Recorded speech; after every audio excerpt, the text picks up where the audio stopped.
Bonjour et bienvenue sur l'émission Le Journal des Pitchouns, en direct de Sheffield, ville du Yorkshire du Sud. Cette ville est composée de 530 000 habitants et elle a la particularité d'être la plus verte d'Europe. Les coureurs sont partis de York ce matin pour débuter leur deuxième étape. Comme l'avait annoncé Nicolas, ce fut le Petit Liège-Bastogne-Liège. 9 côtes et un public toujours aussi présent attendaient les coureurs ce matin. Nous retrouvons Maury pour les classements du jour. Hello Hayat, comme tu peux le voir, je suis en salle de presse et l'ambiance est très studieuse. Ah, quelle étape! Les 9 côtes ont fait des ravages dans le peloton. Tous les grands favoris ont décidé de s'expliquer dans cette seconde étape. Victoire d'étape pour le champion italien et coup double avec le maillot jaune. Peter Sagan s'empare lui du maillot vert et du blanc. Le grimpeur revient à Cyril Lemoine et le combatif du jour, notre parrain Blaise Cadré. Bon je te laisse dans ton vacarme et à bientôt. Merci Maury, nous retrouvons le clin d'œil du jour.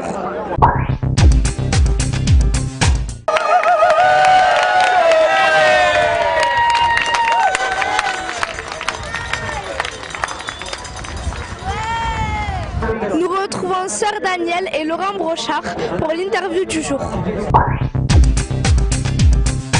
Oui, Hayat, je suis avec Laurent Brochard. Bonjour Laurent. Bonjour. Vous attendriez-vous à un tel peuple sur le bord des routes en Angleterre? C'est vrai que ici, moi j'ai participé à 12 Tours de France en tant que coureur et puis deux en tant qu'accompagnateur. J'ai jamais vu un tel public et un enthousiasme aussi énorme sur les routes. Et je crois que pour le sport et le vélo notamment, c'est formidable. Je crois que c'est un exemple à prendre.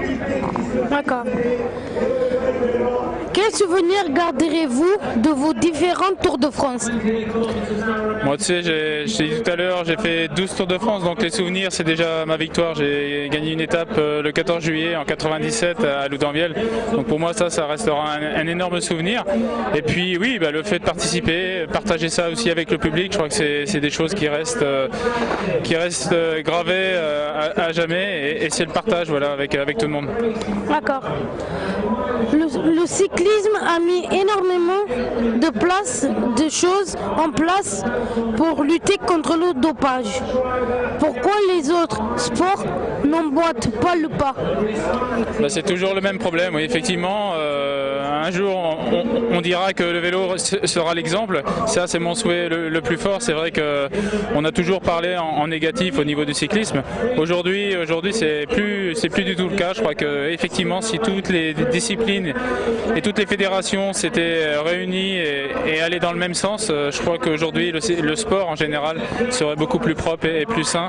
Et je crois qu'on aura encore plus de jeunes qui pourraient le faire sans avoir d'arrière-pensée. D'accord. Que s'est-il réellement passé hier avec Cavendish? C'était tout simple. Je crois que Cavendish, c'est un super sprinter, mais bon, hier, il avait beaucoup de pression sur les épaules. Et je crois que voilà, il avait vraiment envie de gagner. Il a malheureusement fait le mauvais geste et il a été puni tout seul, on va dire. Donc je pense que voilà, c'est ça, c'est que quand on veut réussir, et des fois on y met les moyens, mais je crois que là, il a été un petit peu hors jeu et il s'est puni tout seul, tout simplement. D'accord, merci. De rien. Toujours aussi gentil, Laurent Brochard. Place au Dico des Pitchouns avec notre Polo La Science. Oui, Hayat, je suis avec Raymond Polidor.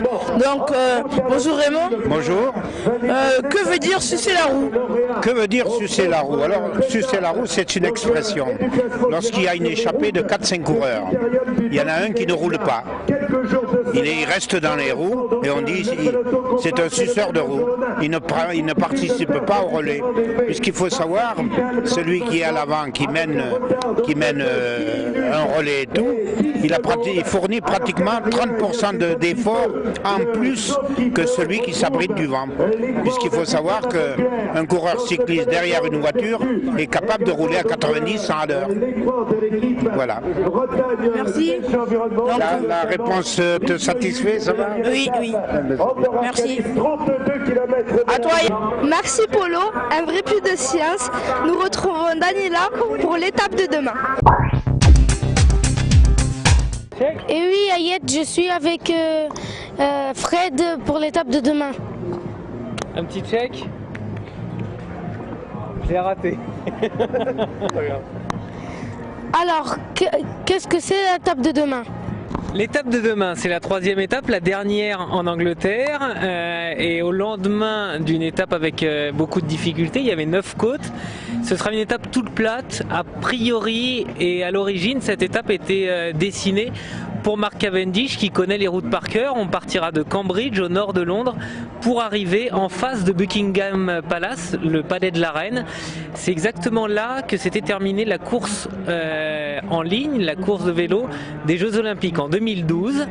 Les coureurs connaissent les environs. On va rentrer dans le centre de Londres en passant près du parc olympique, là où il y avait eu la plupart des manifestations olympiques il y a 2 ans. Et le dernier coureur à s'être imposé en face de Buckingham Palace sur le Mall, comme disent les coureurs, c'est Arnaud Démare qui est le champion de France. C'est un sprinter. Demain, il n'y aura aucune côte répertoriée au Grand Prix de la Montagne. Donc ce sera parole aux sprinters, mais il y en a un qui devra regarder cette étape à la télé alors qu'il rêvait de s'imposer devant Buckingham Palace. C'est Mark Cavendish qui a dû quitter la course hier. Merci Fred. De rien. Thank you Daniela. On se quitte avec le pitchoun du jour et les belles images du public anglais. Goodbye my friend. Bonjour, je m'appelle Maury, j'ai 11 ans.